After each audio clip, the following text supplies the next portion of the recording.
Bonjour à tous, bonjour, merci d'être venus si nombreux aujourd'hui pour cette discussion avec Emmanuel Todd et Fred Lassagne, ou appelé aujourd'hui Terreur graphique. Alors je voulais vous remercier tout d'abord d'être là. Je voulais vous présenter les deux intervenants aujourd'hui. Donc Emmanuel Todd, bonjour, vous êtes historien, démographe, sociologue français. Vous êtes notamment connu pour votre livre La chute finale, paru en 1976. Vous avez aussi récemment publié un nouvel ouvrage, La défaite de l'Occident, mais c'est pas pour ces ouvrages aujourd'hui qu'on est là pour discuter, on est là pour Il était une fois la famille, qui est donc paru aux éditions Casterman, illustré par Terreur graphique. Donc, Terreur graphique, vous êtes un illustrateur français, notamment connu pour vos dessins dans Libération et dans Fluide glacial. Oui, entre autres, comme vous dites. Alors, Il était une fois la famille, systèmes familiaux et idéologie, pardon, est une bande dessinée dont le but est de vulgariser tous les écrits, principalement donc de vous, Emmanuel Todd, qui traite de la sociologie et de l'anthropologie des familles. Alors, de mon point de vue, quand j'ai premièrement lu cet ouvrage, je me suis demandé comment on en était arrivé à publier une bande dessinée combinant les travaux d'Emmanuel Todd et les dessins, disons, parfois un peu déjantés de Terreur graphique. Comment est née cette BD? Comment vous êtes rencontrés? Est-ce que c'est, comme décrit dans la BD, vous, Terreur graphique, qui frappez à la porte au fin fond de la Bretagne d'Emmanuel Todd? C'était quasiment ça, mais c'est surtout le résultat d'un mariage arrangé par notre éditeur de chez Casterman, Nejib, qui lui connaît parfaitement le travail d'Emmanuel Todd, notamment ce livre-là qui était un de ses rêves d'adaptation. Il ne voulait pas le faire lui-même. Du coup, il a engagé quelqu'un d'autre que moi, qui a rencontré Emmanuel et qui a dit « Ah non, c'est pas possible ». Et donc après, il m'a appelé. Et moi, j'ai dit « J'ai peur de rien ». On s'est rencontrés et c'était pas mal. C'est bien entendu. Je confirme. Et vous, Emmanuel, ça vous fait quoi pour une première fois de sortir du livre et d'entrer dans le milieu de la BD? Alors, comment dire, ça m'a pas du tout posé de problème théorique. En fait, je sais pas comment dire. C'est moi, même dans ma génération, on lisait déjà beaucoup de bandes dessinées. C'était des choses. Et donc, c'est un genre qui m'est familier. Je suis un fan de Gottlieb, de Reiser. Il m'était arrivé d'écrire, je crois, dans le deuxième bouquin que j'avais écrit dans ma vie, quoi, en 1978. Le fou et le prolétaire. Le fou et le prolétaire, voilà. Merci de me le rappeler. Ta gestion de mon Alzheimer est excellente. Et d'avoir écrit donc, dans un chapitre vitriolique sur l'intelligentsia française, qu'un type comme Reiser était beaucoup plus important que Michel Foucault. Donc je n'ai pas d'hostilité au genre bande dessinée, donc ça m'a paru simplement naturel. Ensuite, quand j'ai compris que c'était lui qui allait faire tout le boulot, et que moi, je serais plutôt simplement en présentation de la théorie, puis en contrôle de son imagination de transformation des choses, et donc ça n'allait pas être épuisant, parce que moi je faisais des livres par ailleurs, je crois que j'ai dû faire 2 livres pendant le courant de la rédaction de la BD, et ben j'ai dit oui, puis j'ai laissé venir, j'ai vu, et puis j'ai vu l'incroyable, c'est-à-dire j'ai vu... alors, il y a une mode de la BD qui met en forme la pensée d'un auteur, hein, j'ai plus en tête, mais enfin bon, il y a quelques grands exemples. Mais là, ce qui est... on ne va pas citer. Comment? On ne va pas les citer. Je sais. 1 million d'exemplaires. Comment? 1 million d'exemplaires vendus aussi. Voilà, c'est ça. Mais, voilà. Mais comment dire? Là, honnêtement, le côté didactique, la présentation de la théorie est de mon point de vue impeccable. J'ai tout vérifié. C'était mon boulot de vérifier qu'on ne sortait pas des clous théoriques, si on peut dire. Il n'y a pas de problème. Mais c'est qu'il a terreur inventé, je ne sais pas comment dire, un scénario, des personnages. Il y a deux personnages qui sont censés être nous, mais en fait, qui ne sont pas complètement nous. Une histoire et qui est complètement loufoque, ce voyage spatio-temporel, assez ahurissant. Et je pense que c'est assez différent des autres trucs. C'est tout à fait spécifique comme... Alors le jugement à l'arrivée, c'est compliqué pour moi, donc je vois bien que les gens se marrent. J'ai déjà eu l'occasion de dire que j'étais rassuré quand j'ai vu ma femme exploser de rire à la lecture du livre, donc je me suis dit c'est bon, ça va. Surtout qu'elle est d'origine normande, donc pas... Il précise ça parce que dans la BD, il y a un voyage en Bretagne, aussi dans le nord de la France. Voilà. Il y a toute une caricature voilà. faite de la C'est-à-dire de tempérament plutôt réservé, donc c'était... Voilà. Par contre, moi je me marre aussi, mais c'est extrêmement difficile de... Comme je suis un peu prisonnier de mes théories, c'est extrêmement difficile intellectuellement de juger, en fait, de comprendre ce que les gens peuvent comprendre. Si je relis mon précédent bouquin, j'ai tout fait, voilà. Mais tout le monde a l'air très content, donc je suis très content. Mais comment vous avez organisé vos rencontres, justement? Parce que dans la BD, il y a vraiment cette relation asymétrique entre vous, qui êtes comme un enseignant qui va expliquer toutes les théories à vous, Terreur. Est-ce que, pour écrire cette BD, il y a vraiment eu tout ce travail de pédagogie qui a été fait? Qu'est-ce que vous connaissiez avant, par exemple, des systèmes familiaux? Ah bah, rien du tout. J'en avais jamais entendu parler. Je savais même pas qui était Emmanuel Todd. Je l'avais déjà vu à la télé. On a travaillé de façon assez simple, en fait. Des chouquettes, 10 heures chez lui, un café délicieux. Je l'ai upgradé ton café. D'interview en interview, le niveau de mon café varie. C'est vrai. Une fois, c'était je recommande le café d'Emmanuel Todd. Une fois, le café d'Emmanuel Todd est plutôt moyen. Et là, je vois qu'il est dans une phase de recorrection en disant qu'il est délicieux. Faut que je le goûte. Et puis, on discutait. Voilà, mais quand même, la procédure générale, c'est... j'avais fait, pour l'auteur qui n'avait pas fait le truc finalement, j'avais fait une sorte de conférence générale, en ligne, je crois, peut-être au temps du Covid, je me souviens plus, sur une présentation des 4 grands types familiaux, de ce que ça impliquait, donc une présentation, conférence de la théorie. Ce que je suis capable de faire, je peux même faire très peur à la salle en lui disant, eh bien justement, vous êtes parti pour 3/4 d'heure de conférence sur famille et idéologie. Je peux le faire, ça aussi. Mais, donc, il avait ça comme base. Je l'accompagne au piano, moi. Voilà. Donc, il avait ça comme base. Donc, je dis... Et il est parti de ça, en fait. Il est parti de toutes ces... Comme vous décrivez dans le livre, de toutes ces boussoles typologiques, et puis il a joué avec ça. Il avait une description, type familial par type familial, de son fonctionnement... du rapport égalitaire ou inégalitaire des rapports entre enfants, autoritaire ou libéral des rapports entre parents, de ce que ça impliquait dans l'évolution idéologique. Et donc il avait une sorte de schéma très simple et je crois assez clair. Et puis là-dessus, il a déliré. Voilà. Et comment vous avez déliré concrètement? Parce que moi, quand j'ai lu l'ouvrage, c'est vrai que c'est assez drôle de voir que vous jouez avec... comme on disait, des systèmes familiaux qui sont, disons, parfois liés à des statistiques, quelque chose de très scientifique. Et puis vous jouez à Mario Bros avec ça, quoi. C'est assez délirant. Et en fait, finalement, en tant que lecteur, ce travail de vulgarisation marche vraiment parce qu'en fait, ça nous permet de comprendre et de mémoriser très facilement. En fait, le cahier des charges était assez simple. Négib m'avait dit, on fait une bande dessinée. On ne fait pas une bande dessinée reportage ou quoi que ce soit, on fait une vraie bande dessinée. Et il faut que ça soit drôle. Et qu'on ne s'ennuie pas. Donc à partir de là, moi c'est mon travail. Mais j'ai fini par comprendre comment il faisait, puisque moi j'étais spectateur. Donc par exemple les 2 personnages. Donc, bon, il y a moi en savant odieux, qui n'est pas complètement faux, j'ai découvert, parce que mon moi de chercheur n'est effectivement pas très sympathique. C'était vraiment...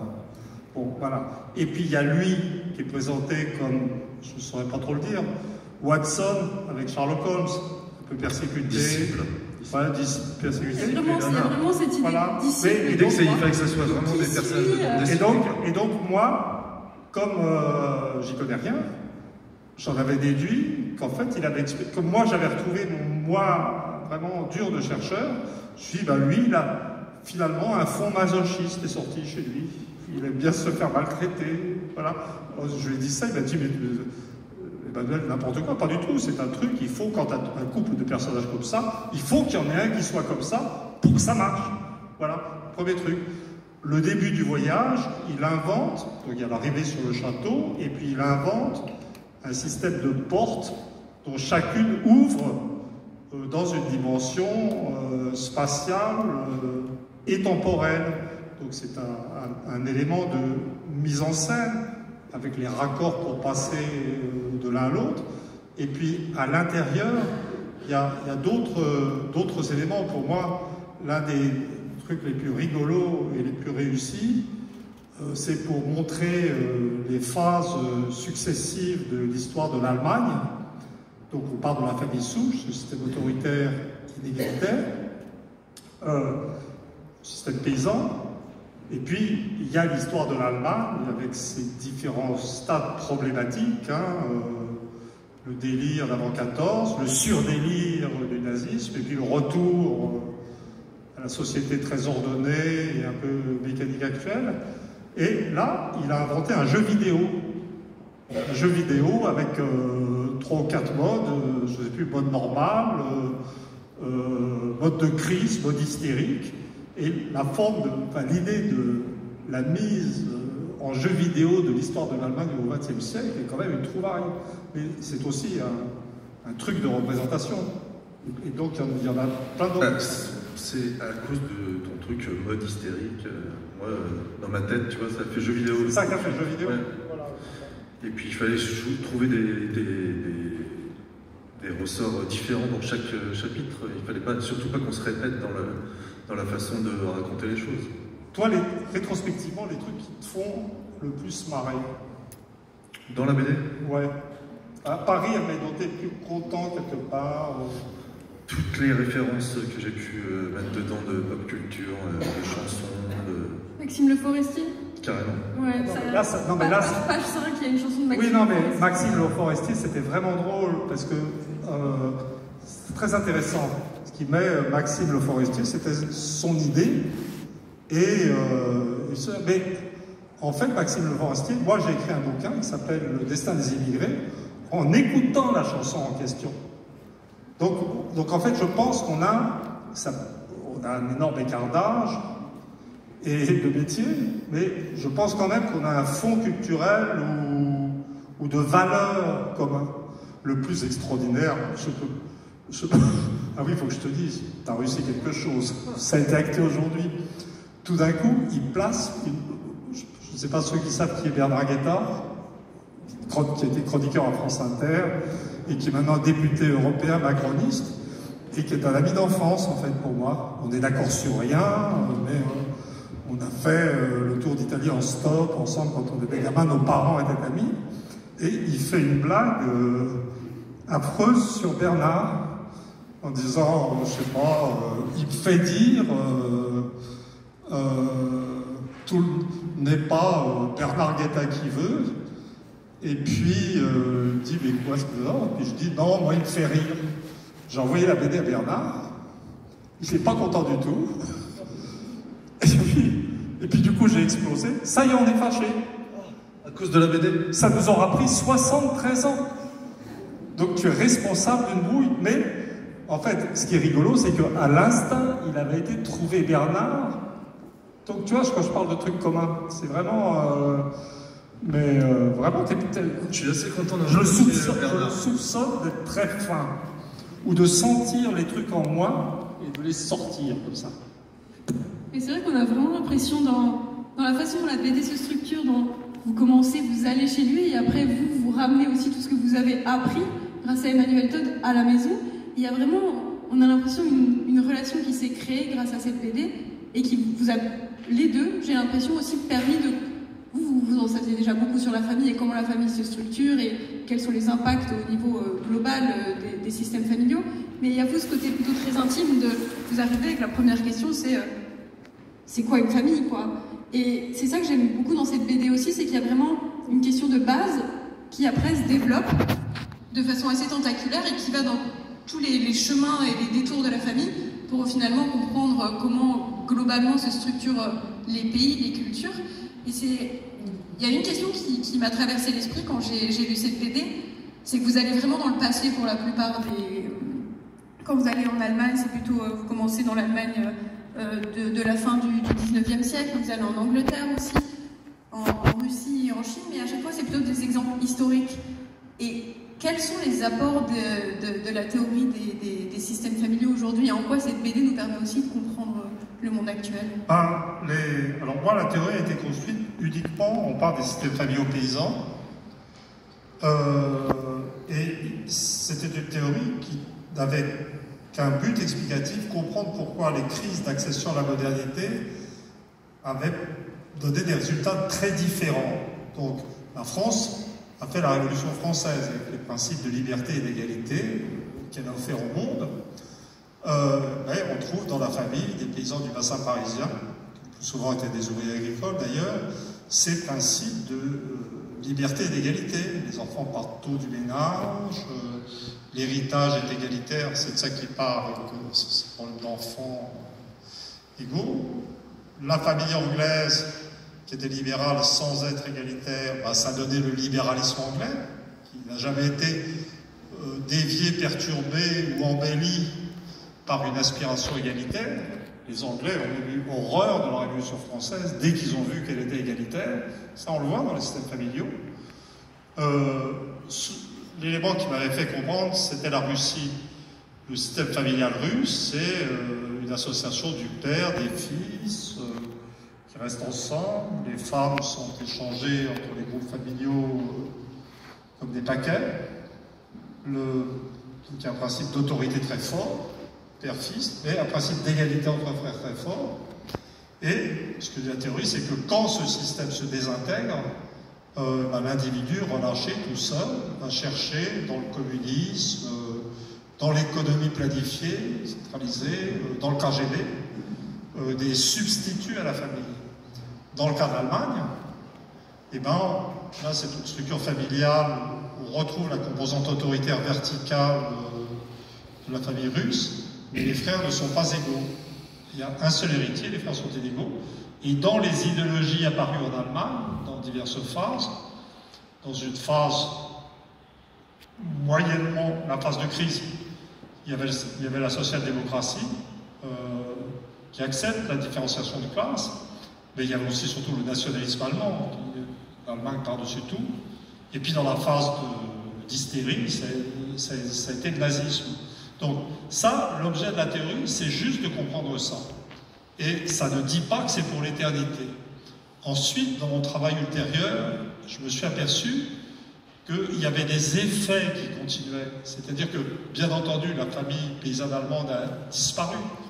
La famille paysanne russe a disparu. Les ménages sont nucléaires maintenant, plutôt en dehors des phases de crise de logement suraigu en régime stalinien.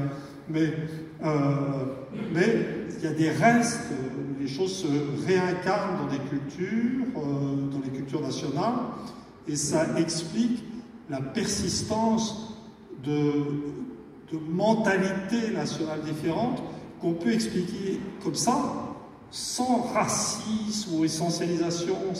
Et en fait, ça permet, maintenant, donc j'en viens à votre question, ça permet d'accepter une réalité que les Occidentaux ne veulent plus voir, et qui est en train de nous mener à la guerre, de plus en plus, en fait, avec la Russie, d'accepter l'idée que tous les peuples ne sont pas semblables, que le libéralisme anglo-saxon ne va pas marcher en Russie, et ça permet, par exemple, je prends un exemple, je sors d'un débat là-dessus, là on est de fait pratiquement au bord de la vraie guerre avec la Russie, et tout le monde dit Poutine est fou, Poutine tient la Russie, c'est un système autocratique vertical. Mais quand on a compris que des traces du système communautaire, de la mentalité communautaire continuait d'exister en Russie. On peut comprendre pourquoi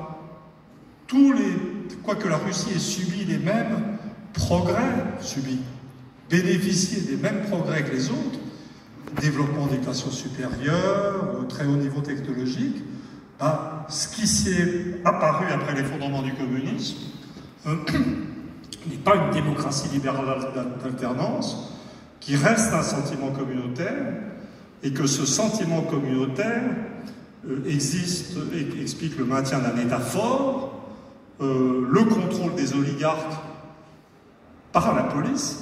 Les oligarques, c'est pas simplement qu'ils sont en liberté aux États-Unis, c'est qu'ils contrôlent le système. Hein, et qu'en fait, on se rend compte, ce système, que Poutine est une production de l'histoire russe et de la culture russe, pas du tout quelqu'un qui impose sa volonté à la Russie. Et on peut comprendre pourquoi la Russie reste solide, pourquoi le sentiment national, le désir de souveraineté en Russie est intact, et c'est ce qui est dit dans l'objet civique de la, si on peut dire, de la BD, c'est d'essayer de se rendre les uns les autres capables de se comprendre sans exiger de l'autre qui devienne vous-même. Donc en fait, il y a une certaine urgence à ça. Et c'est pour ça que je rêve de me mettre devant l'Assemblée nationale, de distribuer des exemplaires aux députés avant qu'ils votent sur l'entrée en guerre, d'Alain Matignon. Pour l'Élysée, je pense que c'est sur le fait que malgré la diversité, c'est plutôt que malgré la globalisation du monde, vous avez une phrase comme ça à la fin de la BD, c'est malgré la globalisation du monde, on peut pas affirmer que les sociétés sont uniformes et que les familles sont uniformes d'une famille à l'autre et qu'il faut vraiment accepter la diversité. Et ça, c'est un des points, je trouve, qui est assez aussi marquant du livre. Et je ne sais pas, vous, comment vous avez, par le dessin, justement, montré cette diversité, outre les paysages et les caricatures, parfois, de certains pays qui sont faites. C'était assez honnête, un peu cliché, c'est ça? Oui, c'est parfois un peu, mais c'est aussi un moyen pour le lecteur de... Les Anglais sont comme ça. Les Anglais sont comme ça. En fait, l'un des problèmes des stéréotypes nationaux, c'est qu'ils sont souvent exacts, exagérés mais exacts. En fait, le vrai délire, ça n'est pas de penser telle ou telle chose sur les Anglais, les Allemands ou les Russes. Le vrai délire, c'est de se raconter qu'il n'y a pas de différence. Moi, j'ai fait une partie des études supérieures en Angleterre. Ce que j'ai découvert à Cambridge, c'est que les Anglais existent vraiment. En tout cas, à l'époque où j'y étais. C'est-à-dire, même, vraiment. Et en fait, on est à Strasbourg, c'est très bien, quand on passe en Allemagne, ça fonctionne un peu différemment. Je ne veux pas d'histoire. De la façon dont ça fonctionne dans la France de l'intérieur. Hein, puisque je pourrais broder sur les formes intermédiaires en Alsace, ça ne me poserait aucun problème technique. Mais donc il y a une sorte d'acceptation de la réalité. Ce qui est terrible dans les sciences sociales et économiques actuelles, c'est qu'elles interdisent de voir la réalité. Elles interdisent de dire non mais quand même, quand on est en Allemagne, c'est un peu différent la façon d'être. Et c'est pour ça que passer par le biais du dessin, de l'humour et de la vulgarisation, ça permet aussi de faire face à la réalité d'une façon qui est avec terreur, ça dédramatise. C'est toi qui fais les blagues. Hein? Tout le monde va croire que c'est toi qui fais les blagues du livre. Ah non, mais je n'ai pas dit que je n'avais aucun humour. Ah non, c'est ce que j'ai dit. Mais lui, ce qui est formidable, c'est la façon de transformer les choses. En fait, là, il me laisse parler. C'est normal, moi, mon métier, c'est de parler. On va écrire, accessoirement parler. Lui, son métier, c'est de dessiner. Donc, j'ai une sorte d'avantage technique quand j'ai un micro. Mais quand on était en train de faire la BD, l'avantage technique se renversait. C'est-à-dire là, ce qui se passait, c'est pas ce que je voulais. Donc, moi, je fais une description des systèmes à maison, c'est-à-dire des systèmes de type souche, allemand, d'ailleurs basque, béarnais ou japonais, sont ce qu'on appelle des systèmes à maison. C'est-à-dire que la maison est transmise. C'est ça le truc qui m'a fait le plus marrer du livre. Enfin, Oui, c'est... le système à maison. Vas-y. Avec les grosses maisons. Alors? Oui, je sais pas ce qui s'est passé.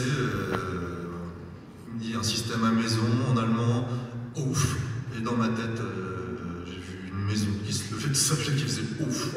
Vous pouvez retrouver cette maison qui se lève Et ça donne et qui un commence à passage... marcher.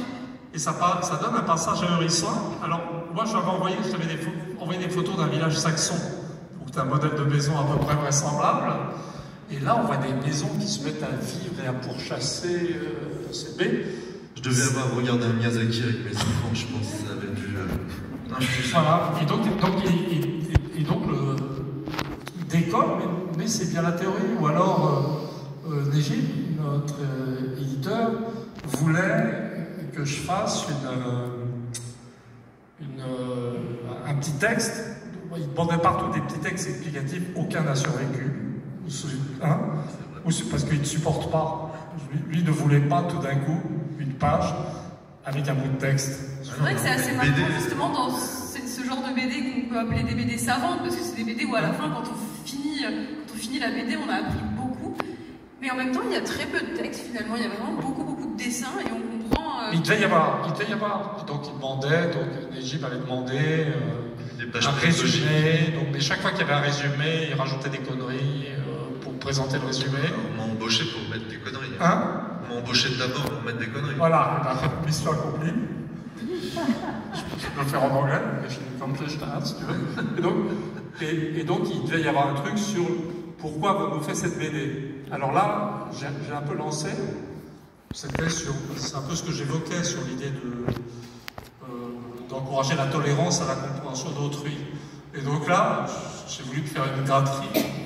Et donc je lui ai dit, excuse-moi terreur, parce qu'en fait c'est assez fascinant quand même. Moi je sais pas dessiner, hein, mais j'admire beaucoup. Et quand on a sous la main un mec auquel on peut dire, tu me représenterais pas tel truc, c'est comme si tout d'un coup, soi-même, on avait l'illusion de savoir dessiner, de pouvoir. Donc c'est assez grisant quand même. Enfin, c'est grisant quand on arrive à contrôler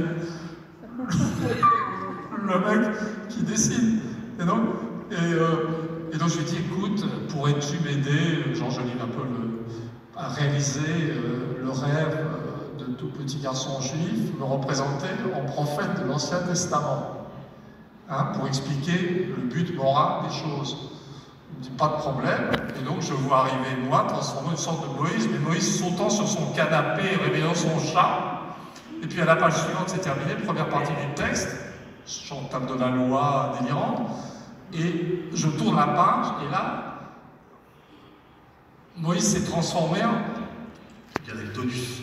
Voilà, j'ai cru que c'était Goldorak, mais ce n'était pas Goldorak. Non, c'est le méchant du surfeur d'argent. Ah oui? Voilà. Et voilà. Mais, cela dit, quand on regarde le texte, le but, je ne sais pas si on doit dire moral ou civique du bouquin, est là. Oui. Non, mais vraiment, moi, mon idée, et aussi l'idée de Nejib, c'était qu'on ne s'ennuie pas. Il fallait qu'il y ait du rythme tout le temps, et que ça soit une aventure. C'est une BD franco-belge, en gros. Des héros comme ça peut être Léonard et disciple ou Spirou et Fantasio, c'est pareil, quoi. Vous jouez d'ailleurs avec cette blague de Spirou et Fantasio à la fin. Vous êtes les deux représentés en Spirou et Fantasio, justement. On joue avec ça dès la première case de la première page, en fait. Puisque la maison de Emmanuel en Bretagne est le château du comte de Champignac, en fait. Dans Spirou. Vous êtes fan, c'est ça? Oui, les fans. C'est Moi, comme ça que moi, ça sortait quand j'étais gamin. Alors pour la maison, le château, j'étais assez flatté parce qu'en fait, moi, ma chaumière bretonne, il y a une pièce en moi. Hein. C'est vraiment tout transformé en château. Pièce de 300 mètres carrés. Comment? Pièce de 300 mètres carrés. Pas du tout. Absolument pas. Non, absolument pas. Et oui, moi c'est à cause de cette première planche que j'ai acceptée. Les normes bibliothèques aussi, ça vous a flatté? Les normes bibliothèques? Oui, mais c'était comment dire, on se connaissait pas, c'était réciproque. Hein. Moi, je suis débranché de la BD moderne. Je suis arrêté. En plus, je suis dans Libération, donc là, t'étais vraiment débranché. Ouais, mais pas... Non, mais pas tant que ça. Ça aurait été sympa avec toi. Non, mais Libération, c'est quand même mon milieu d'origine. Hein. Moi, j'ai quelqu'un très proche dans ma famille. Bon, en théorie, c'est mon oncle, mais en fait, il a mon âge. On a 7 semaines d'écart qui avait mis en place à Libé la rubrique tête d'affiche. Hein.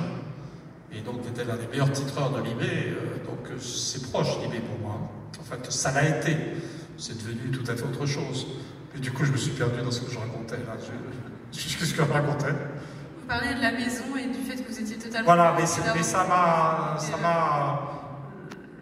La gueule qu'il m'avait donnée une petite hésitation quand même. Et surtout l'idée de paraître si méchant, ça m'avait troublé au début. Mais le château de Champignac, ça allait. Même si, au fond, j'aurais préféré être identifié à Zorglub. Car j'ai une sorte d'affection personnelle pour Zorglub. Vous connaissez Zorglub? Absolument pas. Hein? Je ne connais absolument pas Zorglub, je vais être honnête. Peut-être que dans le public, il y en a beaucoup qui connaissent. C'est un savant fou, très... On ne peut pas dire qu'il soit méchant, il est malin. Enfin, c'est un savant qui cherche à faire le mal et n'y arrive jamais, et qui finit gentil. Et qui est le grand rival de Champignac. Mais à la fin, vous finissez gentil, justement. À la fin, pour moi, c'était pour moi, le truc qui m'a vraiment... J'étais vraiment heureux, mais comme un gamin, c'est bon. Donc on a tous ces rapports odieux, etc. Et puis ensuite, il me ramène chez moi, il me met sur mon canapé, devant ma télé. Devant votre télé en train de regarder l'inspecteur Barnaby, parce que nous avons un grand fan de l'inspecteur Barnaby juste ici, et je crois que c'est une des blagues assez personnelles qui a été mise dans ce livre aussi, c'est votre amour pour Barnaby et le fait que Terreur en rigole. Oui, mais de toute façon, c'est juste vrai. Enfin, un petit peu moins maintenant, mais c'est vrai que je regardais beaucoup ça. Hercule Poirot aussi. Hercule Poirot, c'est meilleur, hein, quand même. Honnêtement. David Suchet, quand même. Bon, et donc, il me ramène chez moi, gentiment. Et puis ensuite, il repart chez lui. Il retrouve sa femme. Et là, sa femme me demande alors, il est comment, Todd? Je ne sais plus exactement. Et tu dis d'un truc genre, il est sympa. Sympa, ouais. Il est sympa. Et là, je dis, j'ai une sorte de soulagement émotionnel. Vous n'êtes plus juste le savant. Voilà, c'était quand même... Il y a plein de théories dans la tête. Voilà, donc vraiment ça m'a fait plaisir. Je peux pas dire, ça m'a vraiment fait plaisir de voir ça. Parce que c'est ce que je pense. Ce que je pense vraiment. Il est très sympa. Mais vous, du point de vue du dessinateur, quand on vous a proposé ce sujet, vous n'aviez pas un peu d'appréhension, pas forcément de travailler avec Emmanuel Todd précisément, mais d'entrer dans ce milieu aussi scientifique? Parce que enfin, je pense que quand on s'empare d'un sujet tel que celui-là, on peut avoir peur aussi de tout ce qui va être statistique, des faussetés peut-être scientifiques qu'on peut commettre par juste dessiner quelque chose qui n'est pas forcément totalement précis. Comment vous avez navigué dans tout ce milieu scientifique? C'est l'éditeur qui m'a convaincu. Il a tellement bien parlé du projet que... Puis il a dit, Todd, alors je dis tiens, je demande à voir. Mais sinon, non, j'avais pas... je m'étais pas projeté en fait sur comment... Déjà, il m'a envoyé le livre La diversité du monde. J'ai fait 700 pages. Chaud. J'ai commencé à essayer de le lire. Ah, j'ai dit, oh là là, je comprends rien. J'ai pas fait d'études. Je vais directement aller toquer à sa porte. Tu m'as même pas dit ça. Je l'ai lu finalement, mais doucement. Puis après, il m'a envoyé la conférence, alors j'ai dit, moi je le finis pas. C'est bien, c'est... J'ai commencé son dernier livre, dans le train tout à l'heure. Oui, mais il est beaucoup plus lisible. Hein. Oui, c'est vrai. Il a marqué Poutine d'abord. Comment? Il a marqué Poutine, ça m'a appelé. Là, c'est vrai que ça ne parle pas de Poutine, mais ça parle quand même de la Russie. Et j'aimerais juste préciser quelque chose qui est dans le livre et qui aussi, je trouve, est intéressant à discuter. C'est la question de la... On sort du dessin, hein, mais c'est la question de la religion vous la mentionnez, de la religion, vous la mentionnez assez peu, mais c'est une variable qui est quand même intéressante dans la façon dont les sociétés se structurent, et les familles se structurent aussi. Et je trouvais ça intéressant de comprendre pourquoi vous le mentionnez finalement assez peu dans la Ah bah non, c'est parce que la bande dessinée, maintenant je vais faire le vieux savant, oui, parle des étapes de sa vie. Il faut bien mixer un peu les deux pour comprendre de la BD. La bande dessinée, elle explique la théorie des systèmes familiaux, qui est une théorie que j'ai élaborée dans les années 1980 en fait, et qui donc est une sorte de première étape de mon travail. Ensuite, j'ai avancé. Donc, par exemple, j'ai écrit un autre livre qui explique pourquoi, comment ces systèmes familiaux se sont différenciés. L'origine des systèmes familiaux, tome 1, le Razi, 750 pages.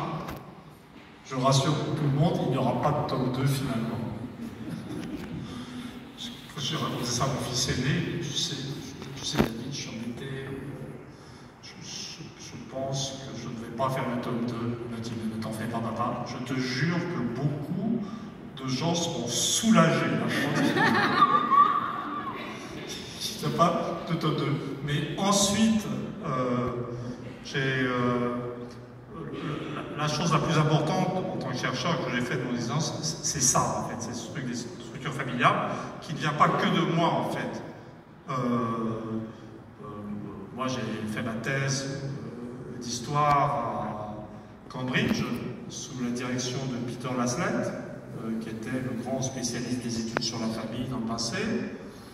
J'ai eu comme examinateur de thèse un autre anglais qui s'appelle Alan Macfarlane, qui, lui, alors Laslett avait compris que la famille anglaise était nucléaire au départ, hein, dès le XVIIe siècle. Macfarlane, lui, avait compris que cette famille nucléaire anglaise expliquait le tempérament individualiste des Anglais. Donc, en un sens, c'est peut-être plutôt Macfarlane, le véritable inventeur de la théorie. Moi, j'ai généralisé à la planète, et puis j'ai eu mon flash conscient à propos du communisme, plutôt, et de la Russie, plutôt qu'à propos de l'Angleterre. Et tout ça, je pense que c'est la partie la plus importante de mon travail,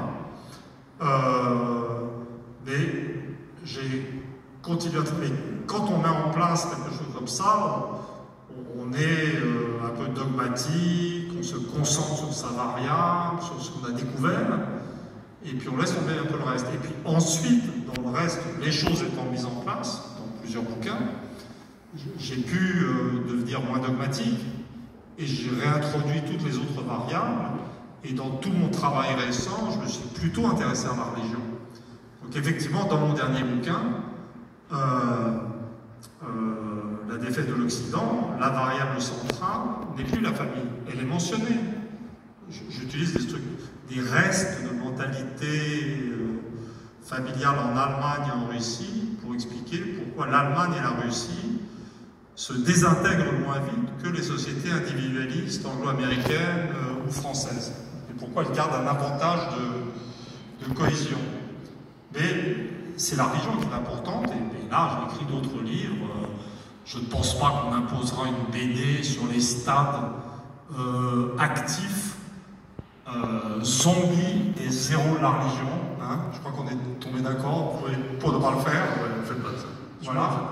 Mais c'est là-dessus que j'ai travaillé récemment. Mais les structures familiales restent pertinentes, puisque l'une des raisons qui explique pourquoi la disparition du fonds protestant est tellement grave aux États-Unis et en Angleterre, c'est que la famille était nucléaire, donc très peu de normes, très peu de discipline, et la disparition de la religion en plus produit un état de pulvérisation sociale avec des manifestations nihilistes tout à fait particulières. Donc oui, donc la religion, mais on ne va pas tout mettre dans une BD quand même. Bah là, vous avez plutôt insisté aussi sur la question de l'héritage, plutôt que sur la religion dans la BD. Vous centrez pas mal, souvent, pour comparer certains systèmes familiaux sur la façon dont l'héritage se diversifie. Mais la façon dont les systèmes familiaux sont décrits, C'est extrêmement simple. C'est-à-dire, il y a les rapports entre parents et enfants, qui sont autoritaires ou libéraux, selon qu'ils doivent coexister quand les enfants sont adultes, ou pas. Donc, Angleterre, France, libérale, puisqu'il n'y a pas de ménage à 3 générations. Je parle du bassin parisien. Et puis Allemagne et Russie, autoritaire, puisqu'il y a coexistence de grands garçons mariés avec enfants, et sous l'autorité des parents, du père. Et puis il y a le critère de l'héritage est utilisé pour essayer de sentir ce que sont les rapports entre enfants. Donc, règle d'héritage égalitaire, vous aurez des rapports de symétrie, d'égalité entre les enfants. Absence de règles d'héritage, vous aurez le système anglo-saxon, le flou. Voilà, donc l'héritage, le type d'héritage, est l'un des 2 grands critères de définition des groupes familiaux.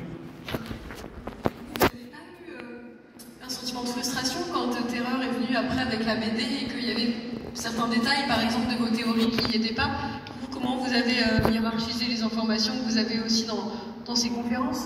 Comment finalement on arrive tous à improviser? Comment as-tu hiérarchisé l'information? C'est important parce qu'on passe de 700 pages à une centaine de pages avec peu de texte et beaucoup de dessins.